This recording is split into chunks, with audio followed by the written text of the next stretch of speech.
ini, penggunaan media sosial di kalangan masyarakat adalah fenomena yang sangat lumrah. Seluruh lapisan masyarakat, mulai dari anak-anak, remaja, hingga lansia, sudah sangat dimanjakan dengan hal tersebut. Bahkan, jika kita perhatikan, sudah menjadi rutinitas jika masyarakat selalu mengabadikan momen yang mereka lakukan ke dalam media sosial. Namun, di samping itu juga, masyarakat perlahan-lahan terkena dampak dengan hadirnya berbagai macam media sosial tersebut. Salah satunya yaitu perilaku. Tak jarang para remaja lebih menyukai berinteraksi lewat dunia maya dan mengurung diri di kamarnya ketimbang harus berinteraksi secara langsung.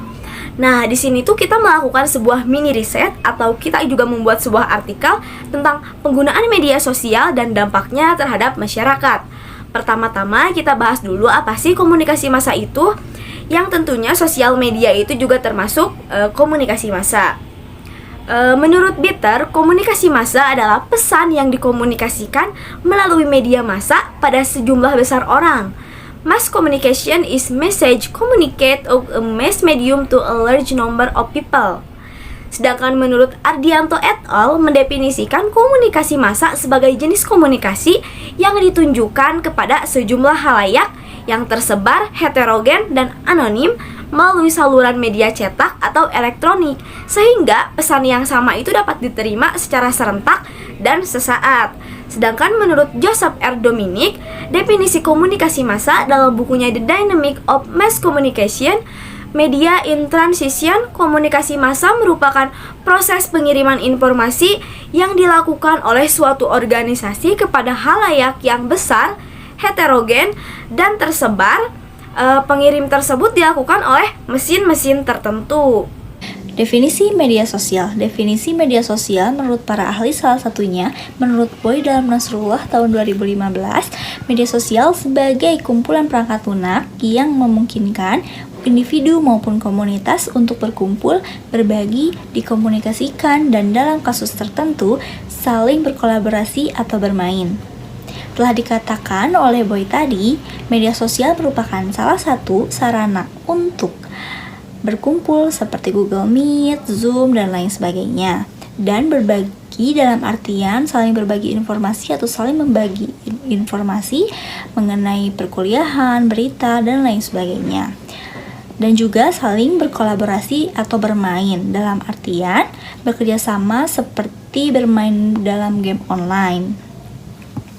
Menurut Mobil Vanjik, dalam Nasrullah tahun 2015 menyatakan bahwa media sosial adalah platform media yang terfokus pada eksistensi penggunaan yang memfasilitasi mereka dalam beraktivitas maupun berkolaborasi. Pasti pada tahu kan platform itu apa? Platform merupakan sebuah wadah digital yang banyak dipakai manusia untuk beragam keperluan. Contohnya digital, Minecraft, dan Fortnite platform. Menurut definisi lain, media sosial merupakan media online atau daring yang dimanfaatkan sebagai sarana pergaulan sosial secara online di internet. Sebagai contohnya, yaitu melakukan perkenalan melalui Facebook, chat dalam WhatsApp group, TikTok, Twitter, dan lain-lain. Relasi komunikasi massa dengan media sosial. Media sosial adalah salah satu sarana untuk berkomunikasi massa yang paling banyak digunakan saat ini. Di media sosial, kita bisa berkomunikasi dengan banyak orang, mulai dari puluhan, ratusan, hingga ribuan. Di media sosial, kita bisa berkomunikasi dengan berbagai cara, mulai dari argumen, foto, hingga video.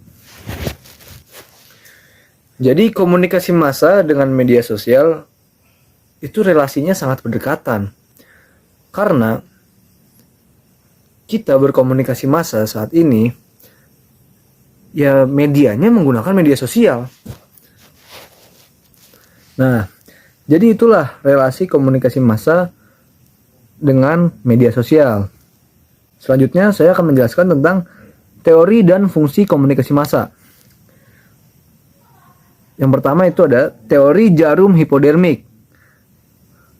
Jadi teori jarum hipodermik merupakan salah satu teori komunikasi massa yang digagas oleh Harold Roswell pada tahun 1920-an dengan judul buku Propaganda Teknik.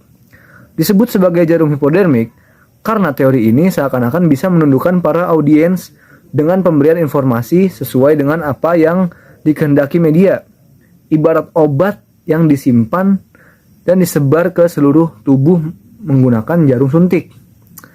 Teori ini juga mengasumsikan media memiliki kekuatan yang perkasa dan lebih pintar dibandingkan audiens yang pasif. Akibatnya, audiens bisa dikelabui dengan apa yang diberitakan oleh media. Komunikasi massa juga adalah salah satu aktivitas sosial yang berfungsi di masyarakat.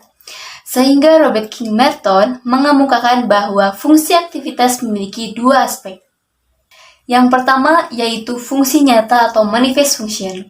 Fungsi yang diharapkan, diinginkan, dikenal dalam pola-pola sosial. Contohnya, memperkaya kehidupan atau kemampuan seseorang dengan bimbingan khusus atau kursus, mengembangkan potensi individu untuk membantu perkembangan dalam masyarakat. Yang kedua, yaitu fungsi laten atau latent function. Fungsi yang tidak diharapkan, diinginkan dari pola-pola sosial. Contohnya, masa pendidikan diperpanjang, sehingga pengalihan peranan orang dewasa kepada anak itu tertunda. Selain dua fungsi tersebut, setiap aktivitas sosial juga berfungsi melahirkan bearing function atau fungsi sosial lainnya, bahwa manusia memiliki kemampuan beradaptasi yang sangat sempurna. Sebelumnya, para ahli hanya menitikberatkan pada konsep fungsi dan fungsi manifest saja. Tetapi Merton ini perhatian besar terhadap dampak tindakan manusia dalam arti meningkatkan fungsi masyarakat, tetapi pula bersifat disfungsional.